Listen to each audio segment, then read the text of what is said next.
श्रीगणेशाय नमः। अथ श्री रुचिकृत पितृस्तोत्रम्। रुचिरुवाच। अर्चितानाममूर्तानां पितॄणां दीप्ततेजसां नमस्यामि सदा तेषां ध्यानिनां दिव्यचक्षुषाम्। इन्द्रादीनां च नेतारो दक्षमारीश्चयोस्तथा सप्तर्षीणां तथान्येषां तान् नमस्यामि कामदान्। मन्वादीनां मुनीन्द्राणां सूर्याचन्द्रमसोस्तथा तां नमस्याम्यहं सर्वान् पितॄनप्सुददावपि।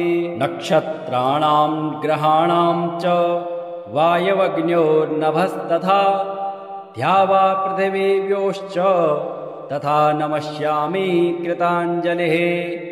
देवर्षीणां जनित्रश्च सर्वलोकनमस्कृतान् अक्षयस्य सदादात्रीन् नमस्येऽहं कृताञ्जलिः। प्रजापतेः कश्यपाय सोमाय वरुणाय च योगेश्वरेभ्यश्च सदा नमस्यामि कृताञ्जलिः। नमो गणेभ्यः सप्तभ्यस्तथा लोकेषु सप्तसु स्वयंभुवे नमस्यामि ब्राह्मणे योगचक्षुषे। सोमाधारान् पितृगणान् योगमूर्तिर्धरास्तथा नमस्यामि तथा सोमं पितरं जागतामहम्। अग्निरूपास्तथैवान्यान् नमस्यामि पितॄनहम्। अग्निशोममयं विश्वं यत एतदशेषतः। ये तु तेजसि ये चेते सोमसूर्याग्निमूर्तयः जगत्स्वरूपिणश्चैव तथा ब्रह्मस्वरूपिणः। तेभ्योऽखिलेभ्यो योगिभ्यः पितृभ्यो यतमानसः नमो नमो नमस्ते मे प्रसीदन्तु सदा भुजः। तदोच्चारणमात्रेण तीर्थस्नायी भवेन्नरः मुच्यते सर्वपापेभ्यो वाजपेयफलं लभेत्। स्वधा स्वधा स्वधेत्येवं यदेवारत्रयं स्मरेत् श्राद्धस्य फलमाप्नोति कालस्य तर्पणस्य च। श्राद्धकाले स्वधास्तोत्रं यः शृणोति समाहितः लभेच्छादशतानां च पुण्यमेव न संशयः। स्वधा स्वधा स्वधेत्येवं त्रिसन्ध्यं यः पठेन्नरः प्रियां विनीतां स लभेत् साध्वीं पुत्रं गुणान्वितम्। पितॄणां प्राणतुल्या त्वं द्विजजीवनरूपिणी श्राद्धाधिष्ठात्रिदेवे च श्राद्धादीनां फलप्रदा। बहिर्गच्छ मनमनसः पितॄणां तुष्टिहेतवे सम्प्रीतये द्विजातीनां गृहीणां वृद्धिहेतवे। नित्या त्वं नित्यस्वरूपासि गुणरूपासि सुव्रते आविर्भावस्थिरो भावः सृष्टौ च प्रलये तव। ॐ स्वस्तिश्च नमः स्वाहा स्वधा त्वं दक्षिणा तथा निरूपिताश्चतुर्वेदे षड्प्रशस्ताश्च कर्मिणां। पुरासीस्त्वं स्वधा गोपी गोलोके राधिका सखे धृतो रसे स्वधात्मानं कृतं तेन स्वधा स्मृता। इत्येवमुक्त्वा स ब्रह्मा ब्रह्मलोके च संसदे तस्थौ च सहसा सद्यः स्वधा साविर्बभूवः।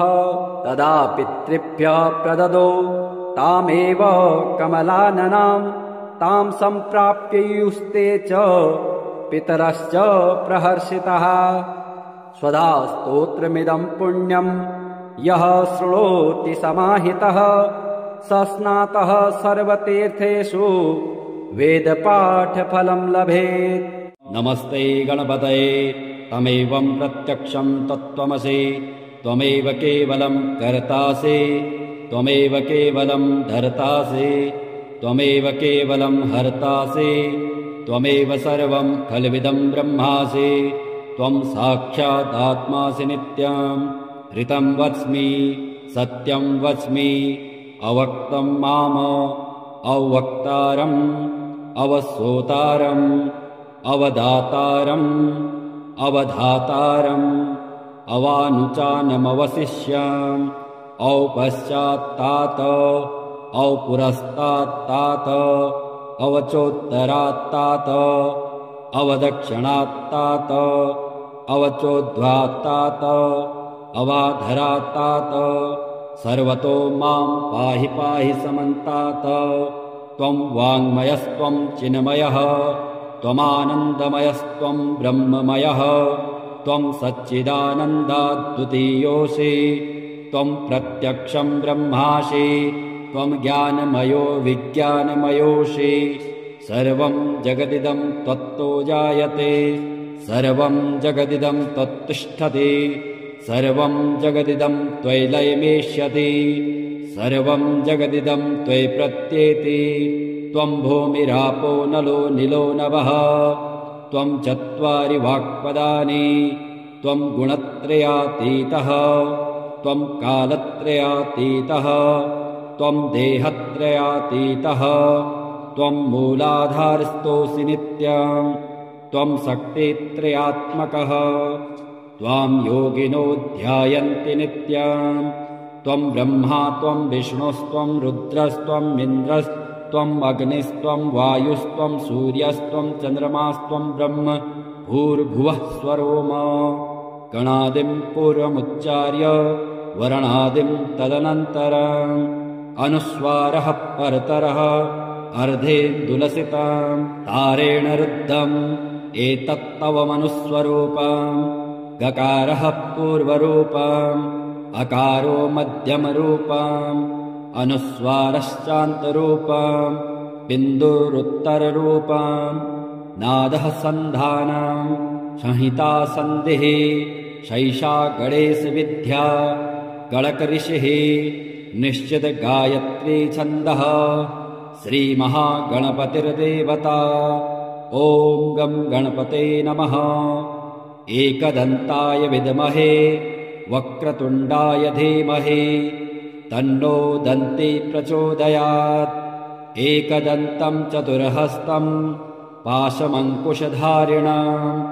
अभयं वरदं हस्तैर्बिभ्राणं मूषकध्वजं रक्तं लम्बोदरं शूर्पकर्णकं रक्तवाससं रक्तगन्धानुलिप्ताङ्गं रक्तपुष्पैः सुपूजितं भक्तानुकम्पिनं देवं जगत्कारणमच्युतम् आविर्भूतं च सृष्ट्यादौ प्रकृतेः पुरुषात्परम् एवं ध्यायन्ति यो नित्यं स योगी योगिनां वरः नमो व्रातपतये नमो गणपतये नमः प्रमथपतये नमस्ते स्तुलम्बोदरायेकदन्ताय विघ्नविनाशिने शिवसुताय श्रीवरदमूर्तये नमो नमः एतत् अथर्वशीरो यो धीते स ब्रह्मभूयाय कल्पते स सर्वविघ्नैर्बाध्यते स सर्वतः सुखमेधते स पञ्चमहापातकोत्पातकात् प्रमुच्यते सायं मधीयानो दिवस्कृतं पापं नाशयति प्रातर्धीयानो रात्रिकृतं पापं नाशयति सायं प्रातः प्रयुञ्जानो अपापो भवति धर्मार्थकाममोक्षं च विन्दति इदम् अथर्वशीर्षं शिष्याय न देयम् यो यदि मोहादाशयति स पापीयान् भवति सहर्षा वर्तनाद्यं यं कामम् अधीते तं तमनेन साधयेत् अनेन गणपतिमभिषिञ्चति स वाग्मी भवति चतुर्थ्या मनस्पते स विद्यावान् भवति इत्यथर्ववाक्यम् ब्रह्माद्याचरणं विद्यात् न बिभेति कदाचनेति यो दूर्वाङ्कुरैर्यजति स वैष्णवोपमो भवति यो लाजैर्यजति स यशोवान् भवति, स मेधावान् भवति। यो मोदकसहस्रेण यजति स वाञ्छितफलमवाप्नोति। यः साज्यसमृद्धिर्यजति स सर्वं लभते, स सर्वं लभते। अष्टौ ब्राह्मणान् सम्यक् ग्राहित्वा सूर्यवर्चस्वी भवति। सूर्यग्रहे महानद्यां प्रतिमासन्निधौ वा जपत्वा सिद्धमन्त्रो भवति। महाविघ्नात् प्रमुच्यते, महापापात् प्रमुच्यते, महादोषात् प्रमुच्यते। स सर्वविद् भवति, स सर्वविद् भवति। य एवं वेद। ॐ भद्रं कर्णेभिः शृणुयाम देवा, भद्रं पश्येमाक्षभिर्यजत्राः स्थिरैरङ्गे तुष्टुवागुं सस्तनोभिर्वशेमहि देवहितं जदायुः। रुचिरुवाच अर्चितानाममूर्तानां पितॄणां दीप्ततेजसां नमस्यामि सदा तेषां ध्यानिनां दिव्यचक्षुषाम्। इन्द्रादीनां च नेतारो दक्षमारीश्चयोस्तथा सप्तर्षीणां तथान्येषां तान् नमस्यामि कामदान्। मन्वादीनां मुनीन्द्राणां सूर्याचन्द्रमसोस्तथा तां नमस्याम्यहं सर्वान् पितॄनप्सुदधावपि। नक्षत्राणां ग्रहाणां च वायवग्न्योर्नभस्तथा द्यावा पृथिवीव्योश्च तथा नमस्यामि कृताञ्जलिः। देवर्षीणां जनित्रश्च सर्वलोकनमस्कृतान् अक्षयस्य सदादात्रीन् नमस्येऽहं कृताञ्जलिः। प्रजापतेः कश्यपाय सोमाय वरुणाय च योगेश्वरेभ्यश्च सदा नमस्यामि कृताञ्जलिः। नमो गणेभ्यः सप्तभ्यस्तथा लोकेषु सप्तसु स्वयंभुवे नमस्यामि ब्राह्मणे योगचक्षुषे। सोमाधारान् पितृगणान् योगमूर्तिर्धरास्तथा नमस्यामि तथा सोमं पितरं जागतामहम्। अग्निरूपास्तथैवान्यान् नमस्यामि पितॄनहम्। अग्निशोममयं विश्वं यत एतदशेषतः। ये तु तेजसि ये चेते सोमसूर्याग्निमूर्तयः जगत्स्वरूपिणश्चैव तथा ब्रह्मस्वरूपिणः। तेभ्योऽखिलेभ्यो योगिभ्यः पितृभ्यो यतमानसः नमो नमो नमस्ते मे प्रसीदन्तु सदा भुजः। तदोच्चारणमात्रेण तीर्थस्नायी भवेन्नरः मुच्यते सर्वपापेभ्यो वाजपेयफलं लभेत्। स्वधा स्वधा स्वधेत्येवं यदेवारत्रयं स्मरेत् श्राद्धस्य फलमाप्नोति कालस्य तर्पणस्य च। श्राद्धकाले स्वधास्तोत्रं यः शृणोति समाहितः लभेच्छादशतानां च पुण्यमेव न संशयः। स्वधा स्वधा स्वधेत्येवं त्रिसन्ध्यं यः पठेन्नरः प्रियां विनीतां स लभेत् साध्वीं पुत्रं गुणान्वितम्। पितॄणां प्राणतुल्या त्वं द्विजजीवनरूपिणी श्राद्धाधिष्ठात्रिदेवे च श्राद्धादीनां फलप्रदा।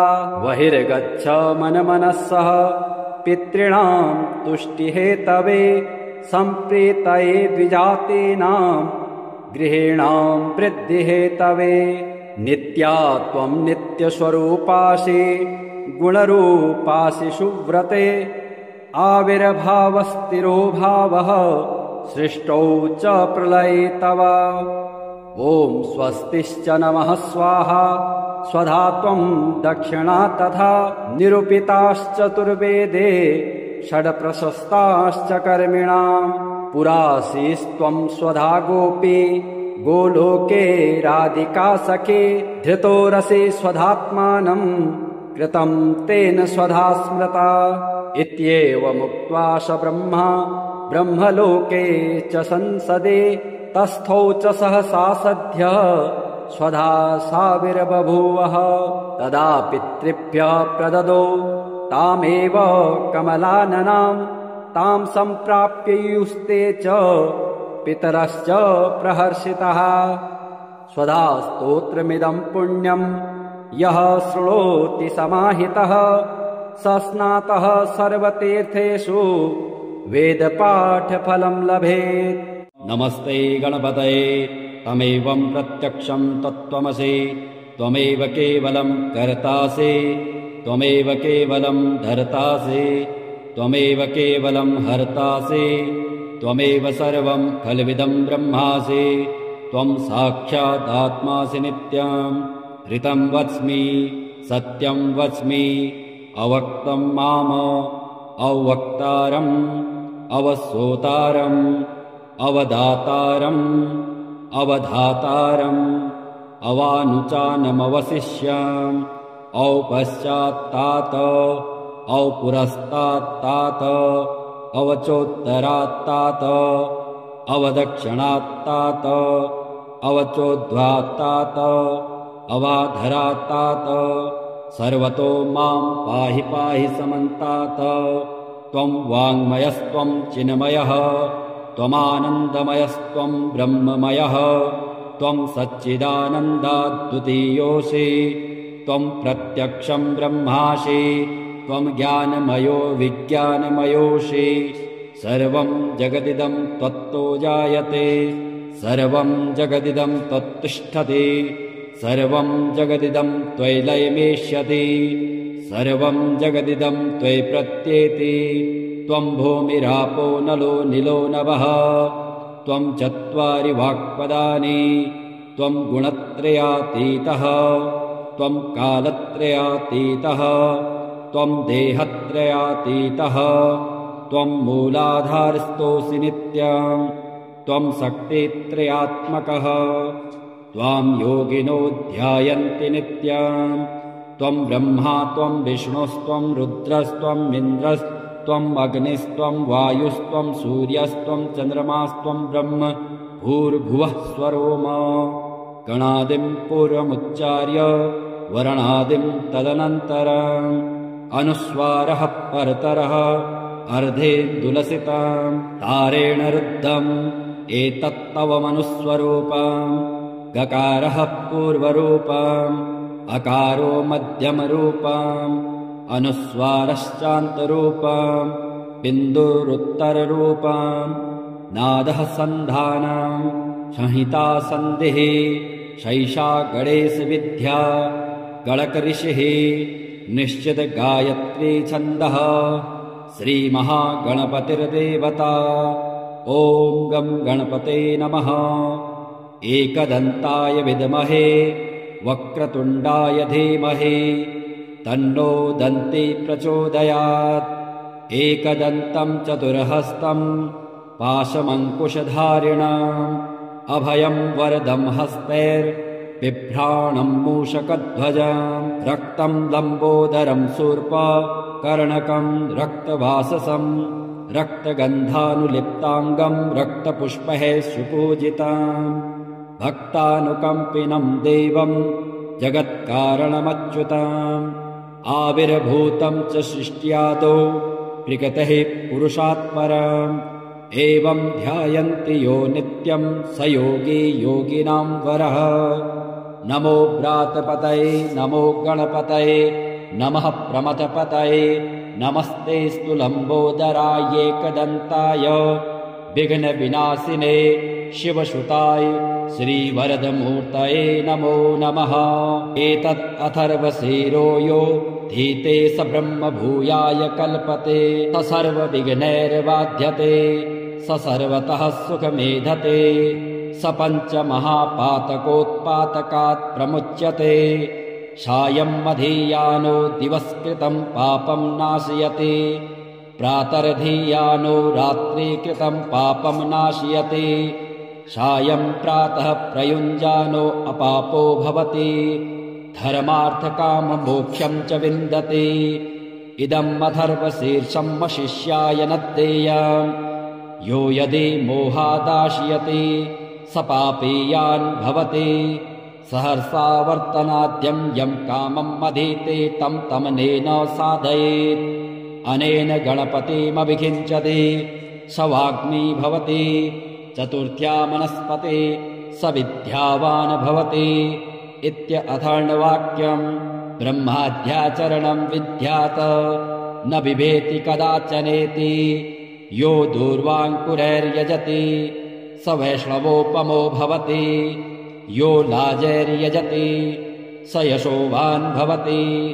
स मेधावान् भवति यो मोदकसहस्रेण यजति स वाञ्छितफलमवाप्नोति यः साज्यसमृद्धिर्यजति स सर्वं लभते स सर्वं लभते अष्टौ ब्राह्मणान् सम्यक् ग्राहीत्वा सूर्यवर्चस्वी भवति सूर्यग्रहे महानद्यां प्रतिमासन्निधौ वा जपत्वा सिद्धमन्त्रो भवति महाविघ्नात् प्रमुच्यते महापापात् प्रमुच्यते महादोषात् प्रमुच्यते स सर्वविद् भवति स सर्वविद् भवति य एवं वेद ॐ भद्रं कर्णेभिः शृणुयाम देवा भद्रं पश्येम सविर्जयत्राः स्थिरैरङ्गे तुष्टुवागुं सस्तनोभिर्वशेमहि देवहितं जदायुः।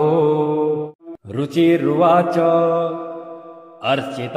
अर्चितानाममूर्तानां पितॄणां दीप्ततेजसां नमस्यामि सदा तेषां ध्यानिनां दिव्यचक्षुषाम् इन्द्रादीनां च नेतारो दक्षमारीश्चयोस्तथा सप्तर्षीणां तथान्येषां तान् नमस्यामि कामदान् मन्वादीनां मुनीन्द्राणां सूर्याचन्द्रमसोस्तथा तां नमस्याम्यहं सर्वान् पितॄनप्सुदधावपि नक्षत्राणां ग्रहाणां च वायवग्न्योर्नभस्तथा द्यावा पृथिवीव्योश्च तथा नमस्यामि कृताञ्जलिः देवर्षीणां जनित्रश्च सर्वलोकनमस्कृतान् अक्षयस्य सदादात्रीन् नमस्येऽहं कृताञ्जलिः प्रजापतेः कश्यपाय सोमाय वरुणाय च योगेश्वरेभ्यश्च सदा नमस्यामि कृताञ्जलिः नमो गणेभ्यः सप्तभ्यस्तथा लोकेषु सप्तसु स्वयंभुवे नमस्यामि ब्राह्मणे योगचक्षुषे सोमाधारान् पितृगणान् योगमूर्तिर्धरास्तथा नमस्यामि तथा सोमं पितरं जागतामहम् अग्निरूपास्तथैवान्यान् नमस्यामि पितॄनहम् अग्निशोममयं विश्वं यत एतदशेषतः ये तु तेजसि ये चेते सोमसूर्याग्निमूर्तयः जगत्स्वरूपिणश्चैव तथा ब्रह्मस्वरूपिणः तेभ्योऽखिलेभ्यो योगिभ्यः पितृभ्यो यतमानसः नमो नमो नमस्ते मे प्रसीदन्तु सदा भुजः तदोच्चारणमात्रेण तीर्थस्नायी भवेन्नरः मुच्यते सर्वपापेभ्यो वाजपेयफलं लभेत् स्वधा स्वधा स्वधेत्येवं यदेवारत्रयं स्मरेत् श्राद्धस्य फलमाप्नोति कालस्य तर्पणस्य च श्राद्धकाले स्वधास्तोत्रं यः शृणोति समाहितः लभेच्छादशतानां च पुण्यमेव न संशयः स्वधा स्वधा स्वधेत्येवं त्रिसन्ध्यं यः पठेन्नरः प्रियां विनीतां स लभेत् साध्वीं पुत्रं गुणान्विताम् पितॄणां प्राणतुल्या त्वं द्विजजीवनरूपिणी श्राद्धाधिष्ठात्रिदेवे च श्राद्धादीनां फलप्रदा बहिर्गच्छ मनमनसः पितॄणां तुष्टिहेतवे सम्प्रीतये द्विजातीनां गृहीणां वृद्धिहेतवे नित्या त्वं नित्यस्वरूपासि गुणरूपासि सुव्रते आविर्भावस्थिरो भावः सृष्टौ च प्रलये तव ॐ स्वस्तिश्च नमः स्वाहा स्वधा त्वं दक्षिणा तथा निरूपिताश्चतुर्वेदे षड्प्रशस्ताश्च कर्मिणाम् पुरासीस्त्वं स्वधा गोपी गोलोके राधिका सखे धृतो रसे स्वधात्मानम् कृतं तेन स्वधा स्मृता इत्येवमुक्त्वा स ब्रह्मा ब्रह्मलोके च संसदे तस्थौ च सहसा सद्यः स्वधा साविर्बभूवः तदा पितृभ्यः प्रददो तामेव कमलाननां तां सम्प्राप्ययुस्ते च पितरश्च प्रहर्षितः स्वधा स्तोत्रमिदं पुण्यं यः शृणोति समाहितः स स्नातः सर्वतीर्थेषु वेदपाठफलं लभेत्। नमस्ते गणपतये तमेवं प्रत्यक्षं तत्त्वमसि त्वमेव केवलं कर्तासि त्वमेव केवलं धर्तासि त्वमेव केवलं हर्तासि त्वमेव सर्वं खल्विदं ब्रह्मासि त्वं साक्षात् आत्मासि नित्यं ऋतं वच्मि सत्यं वच्मि अवक्तं माम अवक्तारम् अवसोतारम् अवदातारम् अवधातारम् अवानुचानमवशिष्याम् औपश्चात्तात औपुरस्तात्तात अवचोत्तरात्तात अवदक्षिणात्तात अवचोद्ध्वात्तात अवाधरात्तात सर्वतो मां पाहि पाहि समन्तात त्वं वाङ्मयस्त्वं चिन्मयः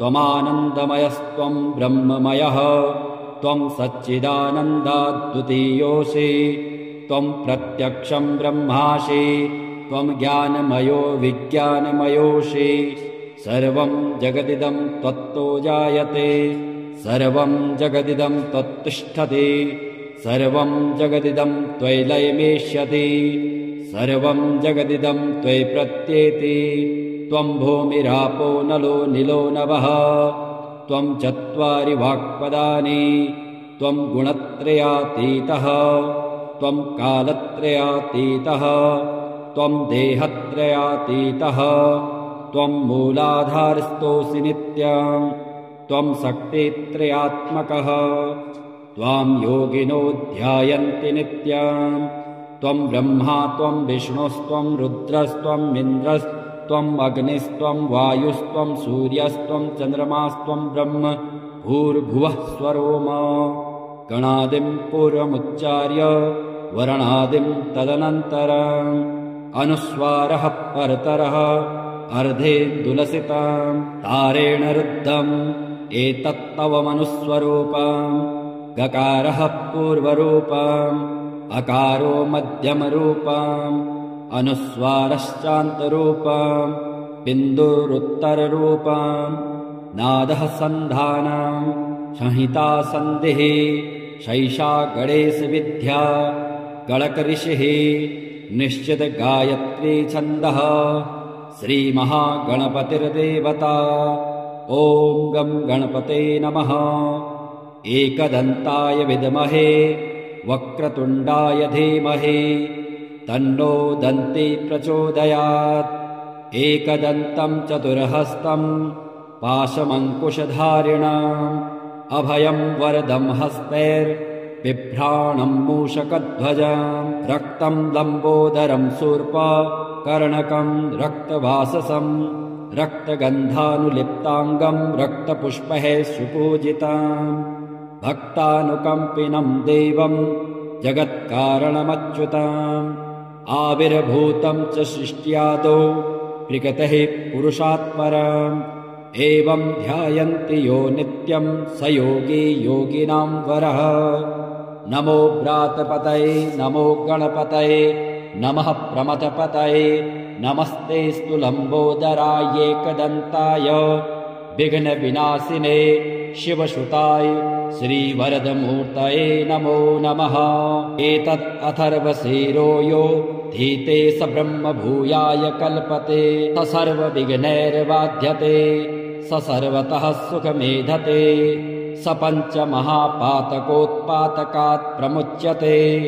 सायं मधीयानो दिवस्कृतं पापं नाशयति प्रातर्धीयानो रात्रिकृतं पापं नाशयति सायं प्रातः प्रयुञ्जानो अपापो भवति धर्मार्थकाममोक्षं च विन्दति इदम् अथर्वशीर्षं शिष्याय न देयम् यो यदि मोहादाशयति स पापीयान् भवति सहर्षा वर्तनाद्यं यं कामम् अधीते तं तमनेन साधयेत् अनेन गणपतिमभिषिञ्चति स वाग्मी भवति चतुर्थ्या मनस्पते स विद्यावान् भवति इत्यथर्ववाक्यम् ब्रह्माद्याचरणं विद्यात् न बिभेति कदाचनेति यो दूर्वाङ्कुरैर्यजति स वैष्णवोपमो भवति यो लाजैर्यजति स यशोवान् भवति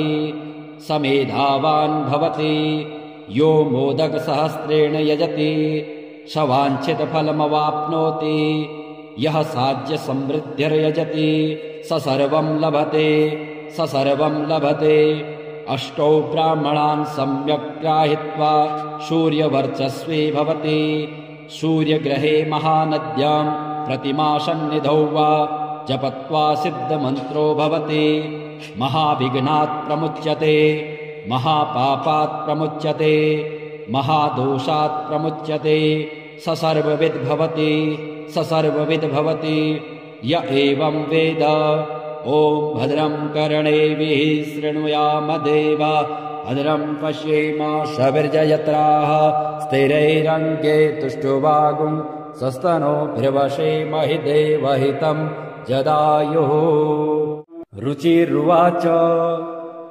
अर्चितानाममूर्तानां पितॄणां दीप्ततेजसां नमस्यामि सदा तेषां ध्यानिनां दिव्यचक्षुषाम् इन्द्रादीनां च नेतारो दक्षमारीश्च योस्तथा सप्तर्षीणां तथान्येषां तान् नमस्यामि कामदान् मन्वादीनां मुनीन्द्राणां सूर्याचन्द्रमसोस्तथा तां नमस्याम्यहं सर्वान् पितॄनप्सुदधावपि नक्षत्राणां ग्रहाणां च वायवग्न्योर्नभस्तथा द्यावा पृथिवीव्योश्च तथा नमस्यामि कृताञ्जलिः देवर्षीणां जनित्रश्च सर्वलोकनमस्कृतान् अक्षयस्य सदादात्रीन् नमस्येऽहं कृताञ्जलिः प्रजापतेः कश्यपाय सोमाय वरुणाय च योगेश्वरेभ्यश्च सदा नमस्यामि कृताञ्जलिः नमो गणेभ्यः सप्तभ्यस्तथा लोकेषु सप्तसु स्वयंभुवे नमस्यामि ब्राह्मणे योगचक्षुषे सोमाधारान् पितृगणान् योगमूर्तिर्धरास्तथा नमस्यामि तथा सोमं पितरं जागतामहम् अग्निरूपास्तथैवान्यान् नमस्यामि पितॄनहम् अग्निसोममयं विश्वं यत एतदशेषतः ये तु तेजसि ये चेते सोमसूर्याग्निमूर्तयः जगत्स्वरूपिणश्चैव तथा ब्रह्मस्वरूपिणः तेभ्योऽखिलेभ्यो योगिभ्यः पितृभ्यो यतमानसः नमो नमो नमस्ते मे प्रसीदन्तु सदा भुजः तदोच्चारणमात्रेण तीर्थस्नायी भवेन्नरः मुच्यते सर्वपापेभ्यो वाजपेयफलं लभेत् स्वधा स्वधा स्वधेत्येवं यदेवारत्रयं स्मरेत् श्राद्धस्य फलमाप्नोति कालस्य तर्पणस्य च श्राद्धकाले स्वधास्तोत्रं यः शृणोति समाहितः लभेच्छादशतानां च पुण्यमेव न संशयः स्वधा स्वधा स्वधेत्येवं त्रिसन्ध्यं यः पठेन्नरः प्रियां विनीतां स लभेत् साध्वीं पुत्रं गुणान्विताम् पितॄणां प्राणतुल्या त्वं द्विजजीवनरूपिणी श्राद्धाधिष्ठात्रिदेवे च श्राद्धादीनां फलप्रदा बहिर्गच्छ मनमनस्सः पितॄणां तुष्टिहेतवे सम्प्रीतये द्विजातीनां गृहीणां वृद्धिहेतवे नित्या त्वं नित्यस्वरूपासि गुणरूपासि सुव्रते आविर्भावस्थिरो भावः सृष्टौ च प्रलये तव ॐ स्वस्तिश्च नमः स्वाहा स्वधा त्वं दक्षिणा तथा निरूपिताश्चतुर्वेदे षड्प्रशस्ताश्च कर्मिणां पुरासीस्त्वं स्वधा गोपी गोलोके राधिका सखे धृतो रसे स्वधात्मानं कृतं तेन स्वधा स्मृता इत्येवमुक्त्वा स ब्रह्मा ब्रह्मलोके च संसदे तस्थौ च सहसा सद्यः स्वधा साविर्बभूवः तदा पितृभ्यः प्रददौ तामेव कमलाननां तां सम्प्राप्य युस्ते च पितरश्च प्रहर्षितः स्वधा स्तोत्रमिदं पुण्यं यः शृणोति समाहितः स स्नातः सर्वतीर्थेषु वेदपाठफलं लभेत् नमस्ते गणपतये तमेवं प्रत्यक्षं तत्त्वमसि त्वमेव केवलं कर्तासि त्वमेव केवलं धर्तासि त्वमेव केवलं हर्तासि त्वमेव सर्वं खल्विदं ब्रह्मासि त्वं साक्षादात्मासि नित्यं ऋतं वच्मि सत्यं वच्मि अवक्तं माम अवक्तारम् अवसोतारम् अवदातारम् अवधातारम् अवानुचानमवशिष्याम् औपश्चात्तात औपुरस्तात्तात अवचोत्तरात्तात अवदक्षिणात्तात अवचोद्ध्वात्तात अवाधरात्तात सर्वतो मां पाहि पाहि समन्तात त्वं वाङ्मयस्त्वं चिन्मयः त्वमानन्दमयस्त्वं ब्रह्ममयः त्वं सच्चिदानन्दाद्वितीयोऽसि त्वं प्रत्यक्षं ब्रह्मासि त्वं ज्ञानमयो विज्ञानमयोऽसि सर्वं जगदिदं त्वत्तो जायते सर्वं जगदिदं त्वत्तिष्ठति सर्वं जगदिदं त्वयि लयमेष्यति सर्वं जगदिदं त्वयि प्रत्येति त्वं भूमिरापो नलो निलो नभः त्वं चत्वारि वाक्पदानि त्वं गुणत्रयातीतः त्वं कालत्रयातीतः त्वं देहत्रयातीतः त्वं मूलाधारस्थोऽसि नित्यं त्वं शक्तित्रयात्मकः त्वां योगिनो ध्यायन्ति नित्यं त्वं ब्रह्मा त्वं विष्णुस्त्वं रुद्रस्त्वम् इन्द्रस्त्वम् अग्निस्त्वं वायुस्त्वं सूर्यस्त्वं चन्द्रमास्त्वं ब्रह्म भूर्भुवः स्वरोम गणादिं पूर्वमुच्चार्य वर्णादिं तदनन्तरम् अनुस्वारः परतरः अर्धेन्दुलसितं तारेण रुद्धम् एतत्तव मनुस्वरूपम् गकारः पूर्वरूपम् अकारो मध्यमरूपम् अनुस्वारश्चान्तरूपम् बिन्दुरुत्तररूपम् नादः सन्धानम् संहिता सन्धिः शैषा गणेशविद्या गणकऋषिः निश्चित गायत्री छन्दः श्रीमहागणपतिर्देवता ॐ गं गणपते नमः। एकदन्ताय विद्महे वक्रतुण्डाय धीमहि तन्नो दन्ती प्रचोदयात्। एकदन्तं चतुर्हस्तं पाशमङ्कुशधारिणम् अभयं वरदं हस्तैर्बिभ्राणं मूषकध्वजम् रक्तं लम्बोदरं शूर्पकर्णकं रक्तवाससं रक्तगन्धानुलिप्ताङ्गं रक्तपुष्पैः सुपूजितम् भक्तानुकम्पिनं देवं जगत्कारणमच्युतम् आविर्भूतं च सृष्ट्यादौ प्रकृतेः पुरुषात् परम् एवं ध्यायन्ति यो नित्यं स योगी योगिनां वरः।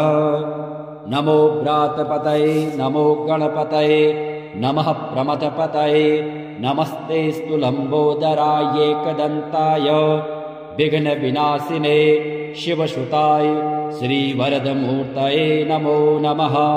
एतत् अथर्वशीरो यो धीते स ब्रह्म भूयाय कल्पते स सर्वविघ्नैर्बाध्यते स सर्वतः सुखमेधते स पञ्चमहापातकोत्पातकात् प्रमुच्यते सायं मधीयानो दिवस्कृतं पापं नाशयति प्रातर्धीयानो रात्रिकृतं पापं नाशयति सायं प्रातः प्रयुञ्जानो अपापो भवति धर्मार्थकाममोक्षं च विन्दति। इदम् अथर्वशीर्षं शिष्याय न देयम् यो यदि मोहादाशयति स पापीयान् भवति सहर्षा वर्तनाद्यं यं कामम् अधीते तं तमनेन साधयेत् अनेन गणपतिमभिषिञ्चति स वाग्मी भवति चतुर्थ्या मनस्पते स विद्यावान् भवति इत्यथर्ववाक्यम् ब्रह्माद्याचरणं विद्यात् न बिभेति कदाचनेति यो दूर्वाङ्कुरैर्यजति स वैष्णवोपमो भवति यो लाजैर्यजति स यशोवान् भवति स मेधावान् भवति यो मोदकसहस्रेण यजति स वाञ्छितफलमवाप्नोति यः साज्यसमृद्धिर्यजति स सर्वं लभते स सर्वं लभते। अष्टौ ब्राह्मणान् सम्यक् ग्राहीत्वा सूर्यवर्चस्वी भवति सूर्यग्रहे महानद्यां प्रतिमासन्निधौ वा जपत्वा सिद्धमन्त्रो भवति महाविघ्नात् प्रमुच्यते महापापात् प्रमुच्यते महादोषात् प्रमुच्यते स सर्वविद् भवति स सर्वविद् भवति य एवं वेद। ॐ भद्रं कर्णेभिः शृणुयाम देवा भद्रं पश्येम सविर्जयत्राः स्थिरैरङ्गे तुष्टुवागुं सस्तनोभिर्वशेमहि देवहितं जदायुः।